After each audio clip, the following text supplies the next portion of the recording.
গাজীপুরের বিস্তীর্ণ এলাকা জুড়ে যে জীববৈচিত্র্য রয়েছে সেই জীববৈচিত্র্য নিয়ে লিখেছেন 2 শতাধিকেরও অধিক গল্প।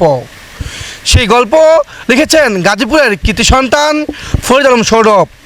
আজকে আমাদের প্রতিবেদনে যুক্ত হচ্ছেন গাজীপুরের কৃতি সন্তান সাংবাদিক ফরিদ আলম সৌরভ। আজকে আমরা শুনবো তার মুখ থেকেই যে 2 শতাধিক ফিচার লিখেছেন তার গল্প। জীববৈচিত্র্য নিয়ে আপনার যে 2 শতাধিক ফিচার লেখা হয়েছে সে সম্বন্ধে আমি জানতে চাই এবং জানাতে চাই মুহিবাংলা টেলিভিশনের দর্শকদের, যদি একটু আপনি জানাতেন।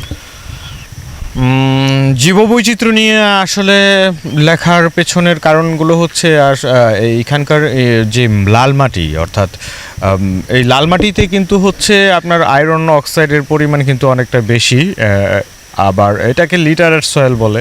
মূলত এই লাল মাটিতে কিন্তু যেই জীববৈচিত্র্যের যেই প্রকাশ ঘটে সেটা কিন্তু অন্য বাংলাদেশের অন্য অঞ্চলের মাটিতে কিন্তু ওইভাবে দেখতে পাওয়া যায় না। অনেক গাছ আছে এখানে, অনেক উদ্ভিদ আছে, যে উদ্ভিদগুলো হচ্ছে সচরাচর অন্য অঞ্চলের তুলনায় এইখানে যে উদ্ভিদগুলো জন্মে সেইগুলো কিন্তু একেবারেই ডিফারেন্ট।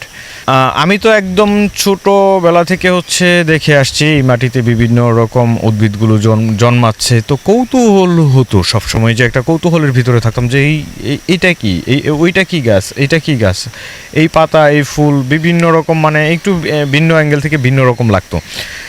সেই সুবাদেই কিন্তু হচ্ছে আগ্রহটা, কৌতূহল তৈরি হয়ে যায় এবং পরবর্তীতে আমি চিন্তা করলাম তাহলে এইগুলো তো হচ্ছে আমি চাইলে লিপিবদ্ধ করতে পারি যদি সুযোগ থাকে।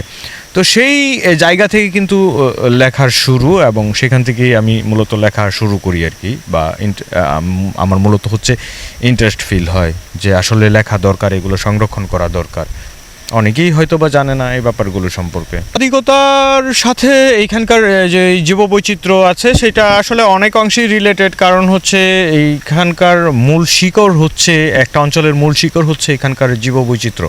মানুষ ছাড়াও এই পৃথিবীটাও আরও অনেকের, ঠিকই তেমনই ওদেরকে নিয়েও আমাদের ভাবতে হবে, তারাও ভালো থাকুক পৃথিবীতে, সেই চিন্তাটা করতে হবে।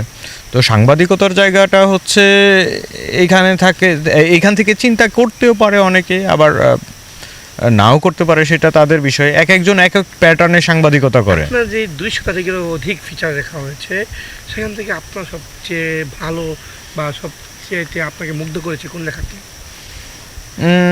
আমার এই 2 শতাধিক অধিক যে ফিচারগুলো আমি আসলে এখানকার জীববৈচিত্র্য নিয়ে লিখেছি, তো এখানকার মধ্যে সবচেয়ে ইন্টারেস্টিং ফিচার তো আসলে সবগুলাই ইন্টারেস্টিং, যেহেতু সবগুলাই মানে একটু ডিফারেন্ট। হ্যাঁ, একটু অন্যরকম থাকে। তো অন্যরকমের মধ্যে হচ্ছে একটু স্পেশাল ফিচারের মধ্যে আছে হচ্ছে যেটাকে মূলত হচ্ছে গিরগিটি বলে, আবার অনেকেই এটাকে যে আমাদের যে লোকাল অঞ্চল সেখানে বলে রক্তচোষা। এটা খুব সম্ভবত আনারস বাগানের ভেতর দেখা যায়, বেশিরভাগ সময় বনে জঙ্গলে কিন্তু দেখা যায়। আবার কাঁঠাল গাছেও কিন্তু এইগুলো দেখা যায় যে রং বদলাচ্ছে, গলার মাঝখানে হচ্ছে লাল এক ধরনের আভা আছে। তো এইটা দেখে অনেকেই কিন্তু একে হচ্ছে বলে যে এই প্রাণী রক্ত খেয়ে ফেলে, এই প্রাণী রক্তচোষা।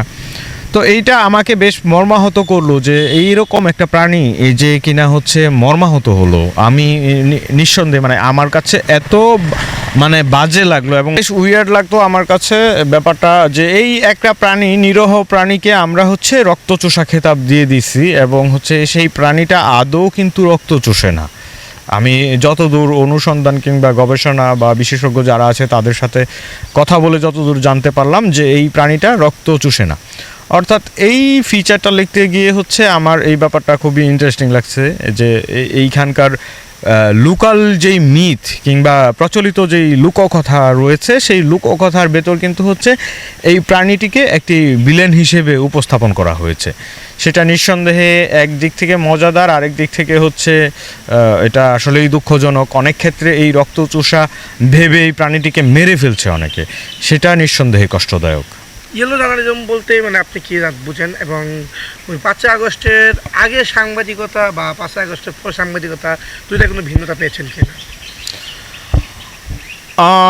ইয়েলো জার্নালিজম বলতে আমরা তাদেরকেই জার্নালিস্ট বলি যারা হচ্ছে প্রকৃত অর্থেই সমাজের জন্য, দেশের জন্য বা গোটা একটা অঞ্চলের সমৃদ্ধতা কিংবা সহনশীলতা, আরও যদি বলি যে হচ্ছে গোটা অঞ্চলের উন্নয়নের স্বার্থে যারা কাজ করে, অর্থাৎ জনসমষ্টিগত স্বার্থে যারা মূলত কাজ করতেছে বিভিন্ন গণমাধ্যমে, তারা নিঃসন্দেহে তাদেরকে আমরা সাংবাদিক বলি কিংবা তারাই মূলত সাংবাদিক। তো তাদের যেই ভূমিকাটা থাকার কথা ছিল বিগত সময়ে সেটা কিন্তু নাই, সেটা কিন্তু তখন ছিল না। তারা বিভিন্ন কারণে কুক্ষিগত হয়, সেটা হয়তো বা অর্থের বিনিময়ে কিংবা টাকার বিনিময়ে হচ্ছে নানাভাবে নানা দিকে তারা কিন্তু চলে যায়। তো এইটা নিঃসন্দেহে আমাদের সমাজের জন্য কিংবা আমাদের অঞ্চলের জন্য বা রুট লেভেলে যারা আছে তাদের জন্য এটা খুবই, যারা সাধারণ জনগণ আছে তাদের জন্য এটা খুবই ভয়ঙ্কর। তারা কিন্তু সেটা সুফল নিতে পারে না। তো এটাই হচ্ছে আসলে মূলত সাংবাদিকতার বিষয়। আচ্ছা, আপনি যে সাংবাদিকতা শুরু করেছিলেন এবং আজ পর্যন্ত সাংবাদিক করছেন, আপনি বেশিরভাগই লেখা হচ্ছে জীববৈচিত্র্য নিয়ে, আপনি এর বাইরে কাজ করেছেন? আমি জীববৈচিত্র্যের বাহিরেও অনেকগুলো কাজ করেছি। এর মাঝখানে অনেকগুলো সফল আমার নিউজ আছে, যেমন হচ্ছে 2014 সালে হচ্ছে আমি ফার্স্ট আমার লেখালেখি শুরু হয় হচ্ছে 2009 সালে। আমাদের এই অঞ্চলে সমৃদ্ধ একজন সাংবাদিক আমজাদ হোসাইনের একটি পত্রিকা ছিল যেটার নাম হচ্ছে গণমুখ। এই অঞ্চলের প্রত্যন্ত অঞ্চলের গণমুখের কথা তিনি তুলে ধরতেন। তার সেই পত্রিকায় প্রথম লেখা আমার ছাপা হয়েছিল 2009 সালে। সেখান থেকে আর কি আমি শুরু করেছি এইটা। এরপরে হচ্ছে ধারাবাহিকভাবে তেমন একটি করা হয়নি। তারপর 2014 সালে 15 সালের দিকে আবার সুন্দর করে আসলে চেষ্টা করতেছিলাম লেখার জন্য। আচ্ছা, আপনি তরুণদের জন্য, তরুণ সাংবাদিক বা সংবাদকর্মী বলেন বা তরুণ সাংবাদিকদের জন্য আপনার যে বার্তা থাকবে, মানে আপনার মেসেজটা কি থাকবে? তরুণ সাংবাদিক আসলে বলতে গেলে কি আমি নিজেও তরুণ যেহেতু এখানে আমি একেবারে উপযুক্ত সাংবাদিকতায় নিয়ে এসেছেন তাদের জন্য আর কি। আচ্ছা, কল্যাণের স্বার্থে, মিডিয়া হাউসগুলোর কল্যাণের স্বার্থে, জনগণের স্বার্থে এবং দেশের স্বার্থে যদি আপনি একটু বার্তা দিতেন। মিডিয়া হাউসগুলোর স্বার্থে এবং হচ্ছে দেশের স্বার্থে এবং নতুন যারা সাংবাদিকতায় আসছে তাদের স্বার্থে যদি আমি আসলে বলতে চাই, তারা বর্তমানে যে অবস্থাটা শুরু হয়েছে বা ট্রেন্ডিং, সোশ্যাল মিডিয়ার যে ট্রেন্ডিং, সেটা কিন্তু হচ্ছে কেবলই আমাদের সাধারণ মানুষের ভাবনা, যারা আসলে এই সমাজ সম্পর্কে সচেতন না কিংবা অনেকেই সচেতন, বিভিন্ন রকম লোক কিন্তু এখানে আছে। অর্থাৎ মিডিয়াদের কিন্তু সমাজ সচেতন ভূমিকা অবশ্যই পালন করতে হবে। যারা হচ্ছে ভালো কয়েকটা গণমাধ্যম নিয়ে কাজ করতেছেন, যাদের কাছে ভালো গণমাধ্যম আছে, তারা কিন্তু হচ্ছে সচেতনভাবেই তাদের কাজ করতে হবে। অনেক ক্ষেত্রে দেখা যাচ্ছে যে ফটো কার্ড, বিভিন্ন জাতীয় দৈনিক পত্রিকাগুলোর ফটো কার্ড দেখে মনে হয় আসলে গণমাধ্যম আসলে একটা ব্যঙ্গাত্মক এবং রসাত্মক বিষয়ে পরিণত হয়েছে।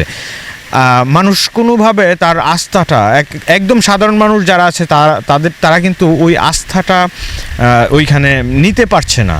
সে কিন্তু একটা পার্সোনাল ফেসবুক আইডিতে যে ইনফরমেশনের নির্ভরযোগ্যতা এবং সত্যতা পায়, সেটা কিন্তু সে গণমাধ্যমে পায় না। সে কারণে কিন্তু বর্তমান সময়ে নতুন সাংবাদিকতার ক্ষেত্রে এই ব্যাপারগুলো নিয়ে খুবই সচেতন থাকতে হবে। আপনার তথ্যের যেই সত্যতা কিংবা নিশ্চয়তা, সেটা কিন্তু অনেক গুরুত্ব বহন করে একটা বিষয়ে। আজকে আপনাদের সাথে যুক্ত হওয়ার জন্য আপনাকে ধন্যবাদ। এতক্ষণ সাথে ছিলেন এই অঞ্চলের জীববৈচিত্র্য নিয়ে 2 শতাধিকের অধিক প্রবন্ধের রূপকার সংবাদকর্মী ফরিদ আলম সৌরভ। এতক্ষণ মুভি বাংলা টেলিভিশনের সাথে থাকার জন্য সকলকেই ধন্যবাদ।